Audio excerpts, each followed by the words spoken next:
Video பார்த்துட்டு இருக்க எல்லாருக்கும் வணக்கம். 10 ரூபா டிக்கெட்ல இன்னைக்கு நாம பார்க்க போற படம் ப்ளூ ஸ்டார். ப்ளூ ஸ்டார் ஒரு தரமான படம், ஒரு ஸ்போர்ட்ஸ் டிராமா. ரொம்ப சுவாரஸ்யமாவே இதுக்குள்ளார நிறைய லேயர்ஸ் வச்சு இன்ட்ரெஸ்டிங்கா பண்ணிருப்பாங்க. இந்த படத்தை ஃபுல்லா பார்க்கணும்னா OTT பிளாட்ஃபார்ம்ஸ்ல இருக்கு. கதையை மட்டும் சுவாரஸ்யமா கேட்கணும் அப்படின்னா இந்த வீடியோவை கண்டினியூவா கடைசி வரைக்கும் பாருங்க. வீடியோக்குள்ள போறதுக்கு முன்னாடி நம்ம சேனலை இன்னும் சப்ஸ்கிரைப் பண்ணலனா மறக்காம சப்ஸ்கிரைப் பண்ணிக்கோங்க. நிறைய இன்ட்ரெஸ்டிங்கான படங்களோட ஷார்ட் அண்ட் ஸ்வீட்டான ஸ்டோரியை தெரிஞ்சுக்கிறதுக்கு. இவருதான் நம்ம படத்தோட ஹீரோ ரஞ்சித். ரஞ்சித்துக்கு ஒரு தம்பி இருக்காரு, அவர் பேரு ஷாமுக்கும் ரஞ்சித்துக்கும் கிரிக்கெட் அப்படின்னா ரொம்பவே பிடிக்கும். அவங்க வீட்டுல அவங்க அம்மாவுக்கோ கிரிக்கெட்னா சுத்தமா பிடிக்காது. எப்ப பாரு பேட்டை தூக்கிட்டு கிரவுண்டுக்கே போயிட்டு இருக்கீங்க, ஒரு நாள் இல்லைன்னா ஒரு நாள் உங்களுக்கு இருக்கு அப்படிங்கிற மாதிரி கோவப்பட்டுக்கிட்டு இருக்காங்க. அந்த பக்கம் ராஜேஷ் அப்படிங்கிற ஒரு கேரக்டர் காட்டுறாங்க.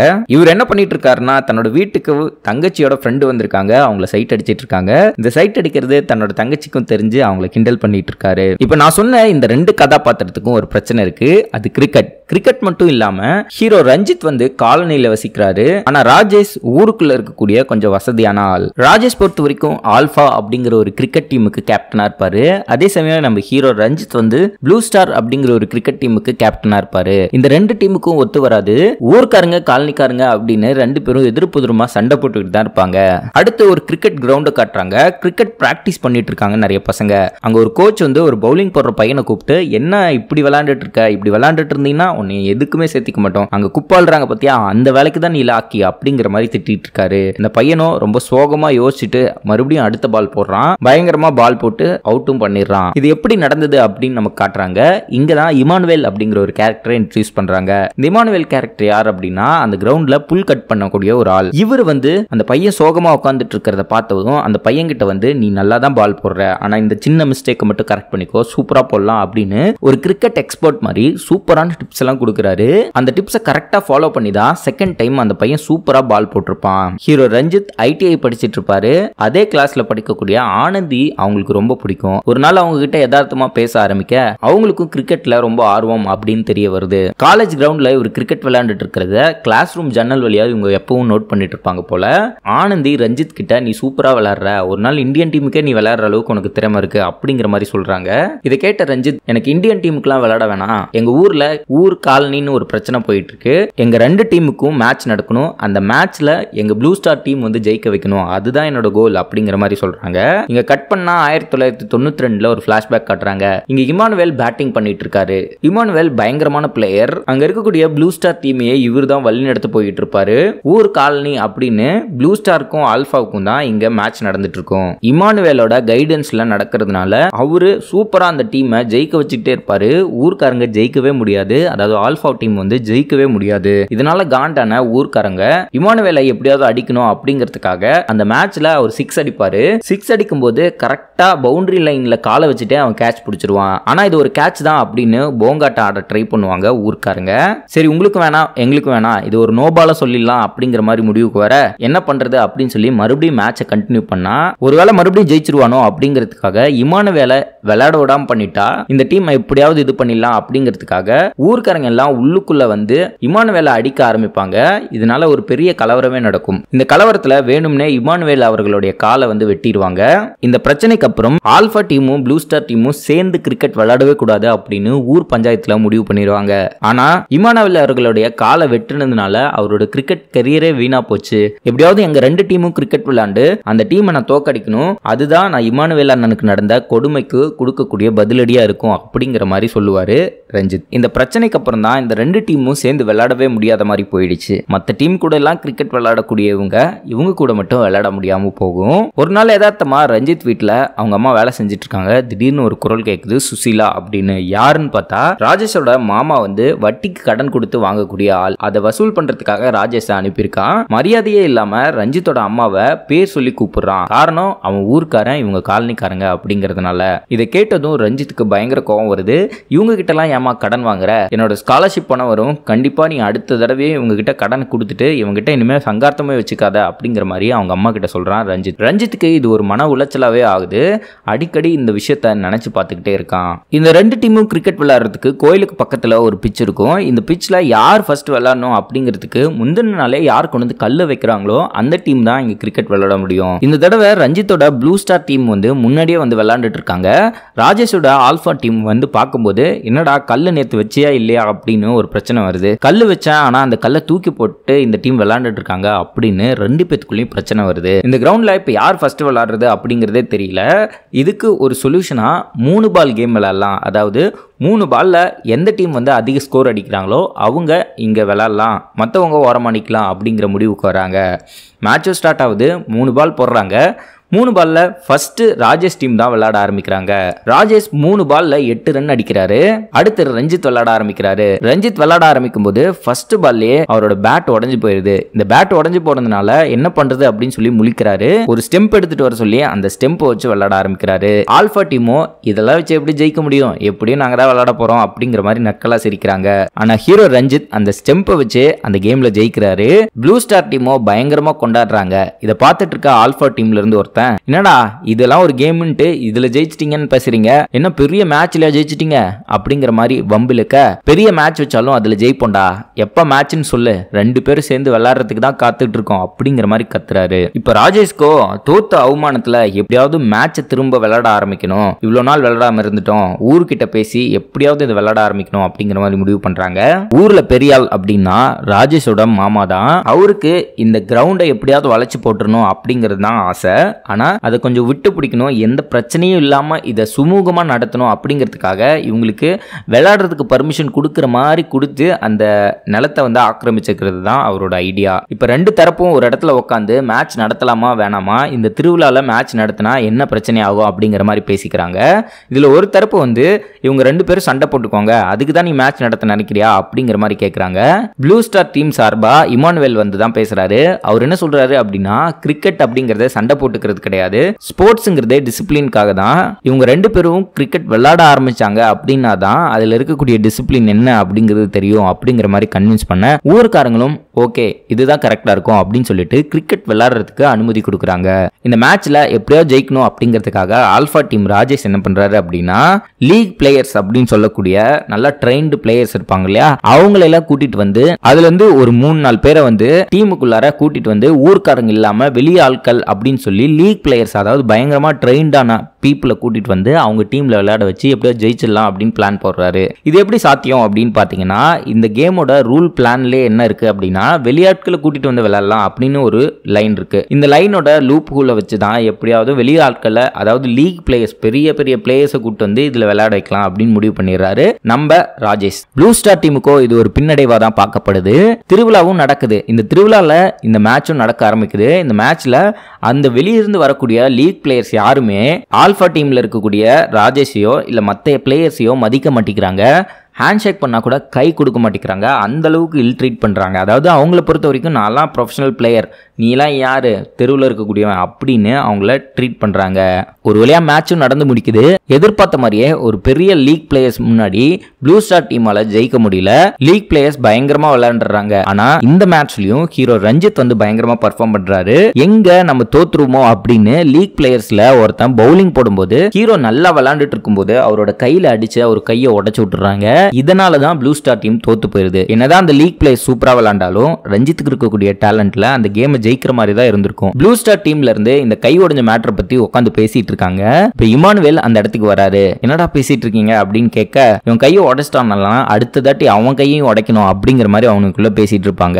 இந்த இடத்துல தான் இமானுவேல் வந்து கரெக்டான அட்வைஸை கொடுக்குறாரு. இந்த மாதிரி நிறைய பேர் வந்து போய்கிட்டே தான் இருப்பாங்க, அவங்களெல்லாம் பழி வாங்கணும் அப்படின்னு நினைச்சு போகாத, நீ ஏன் தோத்து போன, எப்படி இதை ஜெயிக்கலாம் அப்படிங்கறத பத்தி மட்டும் யோசி அப்படிங்கிற மாதிரி அட்வைஸை கொடுத்துட்டு ஹீரோ ரஞ்சித் கிட்ட கைவலி எப்படி இருக்கு, புத்தூர் போய் ஒரு கட்டு போட்டுட்டு வந்துடலாம், நான் வேலை செய்யற அந்த ஸ்டேடியம்க்கு நீ வா, அந்த ஸ்டேடியம்ல இருந்து நான் வந்து ஃப்ரீ டைம்ல உன்னை கூட்டிட்டு போய் கையை கட்டு போட்டு கூட்டிட்டு வரேன் அப்படிங்கிற மாதிரி சொல்லிட்டு போறாரு. அடுத்த நாள் ஆல்பா டீம் கேப்டன் ராஜேஷ் வந்து இமானுவேல் புல் கட் பண்ற வேலை செய்யக்கூடிய இடத்துல தான் அந்த லீக் பிளேயர்ஸ் எல்லாரும் இருப்பாங்க. அங்க போய் தான் ஆல்பா டீம் கேப்டன் ராஜேஷ் வந்து அவங்களை கூட்டிட்டு வந்திருப்பான். அவங்க பேசின தொகையை கொடுக்கணும், அதை கொடுக்கறதுக்காக அங்க போறான். அதே இடத்துல தான் இமானுவேலும் ரஞ்சித்தும் அந்த புத்தூர் கட்டு போடுறதுக்காக டீ கடையில நின்று டீ குடிச்சிட்டு இருக்காங்க. கிரவுண்டுக்குள்ள போற ராஜேஷ் லீக் பிளேயர்ஸ் கிட்ட அவங்க கொடுக்க வேண்டிய காசை வந்து கொடுக்குறான். கொடுத்து முடிச்சதுக்கு அப்புறம் அவங்க பிராக்டிஸ் பண்ற அந்த நெட் பிராக்டிஸை வந்து பார்த்துக்கிட்டு இருக்கான். அந்த நெட் பிராக்டிஸ்ல ஒருத்த மட்டும் சரியா விளையாடுறதுனால அவங்ககிட்ட வந்து இப்படி விளையாடுங்க ப்ரோ, அப்படி விளையாடுங்க ப்ரோ அப்படின்னு சொல்லி அவங்ககிட்ட அட்வைஸ் பண்ண ஆரம்பிக்க அவன் பயங்கரமா ஈகோவா யோசிக்க ஆரம்பிக்கிறான். ஓ, என்கிட்டே அட்வைஸ் பண்றியா நீ, அவ்வளோ பெரிய ஆளா நீ, எங்க நீ போய் விளையாடு அப்படின்னு சொல்லி பேட்டை கொடுத்து விளையாட ஆரம்பிக்க ஆர்வமா உள்ள போற ராஜேஷை பந்தை வச்சு அடிச்சு பயங்கரமா ரேக் பண்றாங்க. அந்த லீக் பிளேயர்ஸோட கோச், அதாவது முதல்ல ஒரு கோச்சை காமிச்சல அந்த சொட்டத்தில், அவன் இங்க வர்றான். வந்துட்டு இங்க என்ன நடந்துட்டு இருக்கு, இவனையெல்லாம் இதுக்கு உள்ள விட்ட, கண்டவனையெல்லாம் உள்ள விட்டு விளையாட வைக்கிறது தான் இந்த இடமா அப்படிங்கிற மாதிரி திட்ட ராஜேஷ்கோ ரொம்ப அவமானமா போயிடுது. என்ன கண்டவன் அது இதுன்னு பேசுறான் அப்படிங்கிற மாதிரி கோவப்பட்டு, சார் கொஞ்சம் பார்த்து பேசுங்க, எனக்கும் கிரிக்கெட் விளையாட தெரியும் அப்படிங்கிற மாதிரி சொல்ல, இங்கெல்லாம் வர்றதுக்கு ஒரு தகுதி வேணும்டா அப்படிங்கிற மாதிரி ரொம்ப கேவலமா நடத்துறாரு. இதெல்லாம் பார்க்குற ராஜேஷ்க்கு கோவம் அங்கே சண்டை நடக்க ஆரம்பிக்கும் போது, என்ன சண்டை நடக்குது அப்படின்னு சொல்லி இமானுவேலும் ரஞ்சித்தும் உள்ள பார்க்க வராங்க. அப்பதான் அந்த கோச் ரொம்ப கேவலமா ஊர்க்காரங்களையும் உனக்கெல்லாம் இங்கே வர என்னடா தகுதி அப்படிங்கிற மாதிரியான கேள்விகளை கேட்க இமானுவேலுக்கு கோவம் இப்படியெல்லாம் கேட்காதீங்க அப்படிங்கிற மாதிரி பேச ஆரம்பிக்கிறாரு. இந்த இடத்துல ரஞ்சித்துக்கு பயங்கரமாக கோவம் அந்த கோச்சை பலார்னு பயங்கரமாக அடிச்சிடறான். இது ஒரு போலீஸ் கேஸ் ஆகி இமானுவேலுக்கு அந்த புல்லு கட் பண்ணுற அந்த வேலையும் போயிடுது. ரஞ்சித்தையும் ராஜேஷையும் போலீஸ் ஸ்டேஷனில் கூப்பிட்டு போய் உட்காந்து வச்சிடுறாங்க.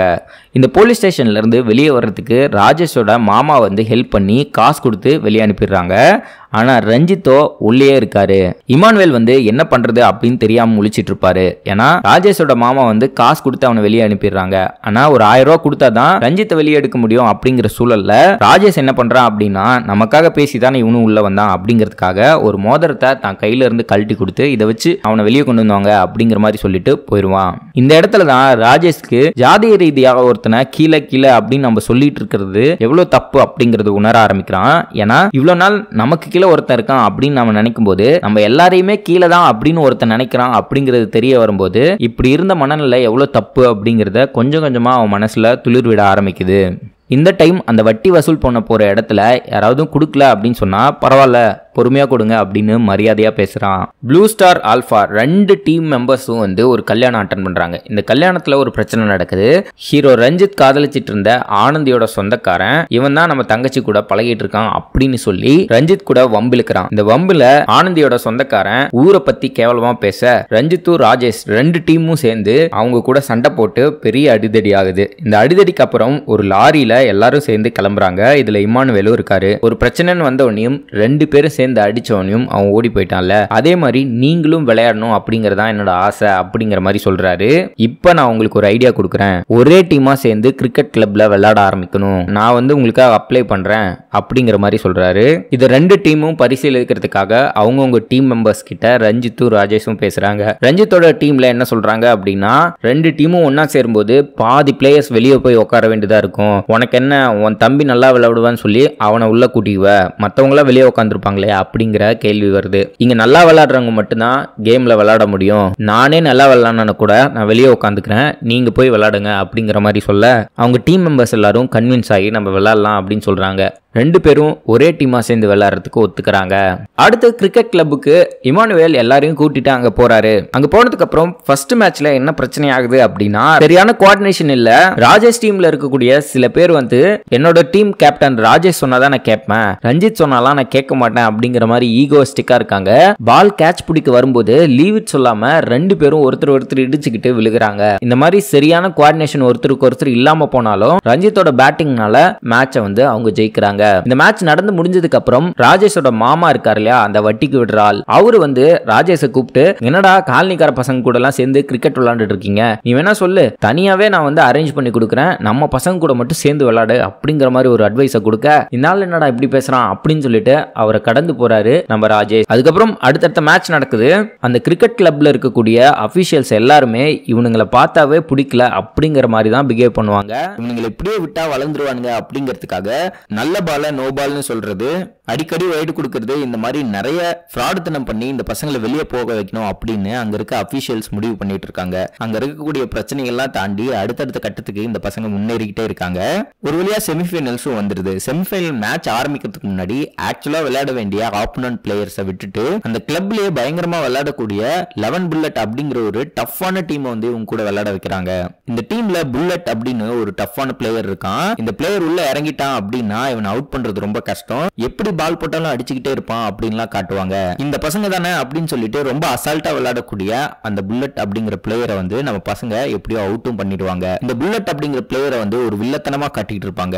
ஆனா அவன் வில்லன்லாம் கிடையாது, அவன் ஒரு பர்ஃபெக்டான ஒரு ஸ்போர்ட்ஸ் மேன் மாதிரி நடந்துக்குவான். அவனுடைய அவுட்டை அம்பையர் ஒத்துக்க மாட்டாரு, அங்க இருக்க ஜட்ஜஸ் ஒத்துக்க மாட்டாங்க, யாருமே ஒத்துக்காத போது நான் இந்த இடத்துல அவுட் ஆயிட்டேன் அப்படின்னு சொல்லிட்டு அவனே அங்கிருந்து வெளியே போயிடுவான். அது மட்டும் இல்லாம அங்க இருக்கக்கூடிய நம்ம ஹீரோ ஃப்ரெண்டு எல்லாரையும் வந்து பாராட்டுவான். நீங்க எல்லாரும் சூப்பரா விளையாடுறீங்க, நீங்க இன்னும் மென்மேலும் போகணும், என்ன உங்ககிட்ட ஒரு ஒத்துமை இல்ல, அது மட்டும் சரி பண்ணிடுங்க, கண்டிப்பா நீங்க பெரிய ஆள் ஆகலாம் அப்படிங்கிற மாதிரி சொல்லுவான். கடைசியில ரஞ்சித் 4 அடிச்சா அந்த மேட்ச்ல ஜெயிச்சிடலாம் அப்படிங்கிற சூழல் இருக்கும். இந்த இடத்துல சின்ன வயசுல இருந்து ரஞ்சித்துக்கு பட்ட அவமானங்கள் எல்லாத்தையும் யோசிச்சு பார்த்து கடைசியில ஒரு ஷாட் அடிப்பான். இந்த ஷாட்ல முன்னாடி விளையாடும் போது இவன் கையை உடைச்சான் இல்லையா, அவன் மூஞ்சிலே போய் பால் பட்டு அவன் மயங்கி கீழே விழுந்துருவான். இந்த பால் தான் வெற்றியை தீர்மானிக்கக்கூடிய அந்த பால் அப்படின்னு தெரிஞ்சும் அந்த பேட்டை கீழே போட்டுட்டு கீழே விழுந்த அந்த பையனை வந்து ரஞ்சித்தும் ராஜேஷும் தூக்கிட்டு போய் ஆம்புலன்ஸ்ல சேர்ப்பாங்க.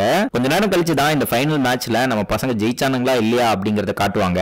ஆக்சுவலா அந்த பிளேயரோட மூஞ்சில பட்டு அந்த பால் தொடர்ந்து அந்த 4 லைனை தாண்டி போய் விழுந்துரும். ப்ளூ ஸ்டார் டீம் ஃபைனல்ஸ்லயும் ஜெயிச்சிருவாங்க. ராஜேஷோட மாமா அந்த கிரவுண்ட் ஆக்கிரமிக்கிறதுக்காக ஆளுங்கள் எல்லாம் கூட்டிட்டு வந்து அளந்துகிட்டு இருப்பான். இவ்வளவு நாள் ஊரு காலனின்னு ஒத்துமையா இல்லாத நம்ம பசங்களை கிரிக்கெட் ஒண்ணு சேர்த்திருக்கும். இவங்க 2 பேரும் சேர்ந்து அவங்க மாமாவை இங்கெல்லாம் வரக்கூடாது, இந்த கிரவுண்ட் எங்களோடது அப்படின்னு சொல்லி அடிச்சு துரத்திருப்பாங்க. இப்படியே இந்த படம் முடியுது. இந்த மாதிரி நிறைய சுவாரஸ்யமான படங்களை பார்க்கிறதுக்கு மறக்காம நம்ம சேனலை சப்ஸ்கிரைப் பண்ணிக்கோங்க.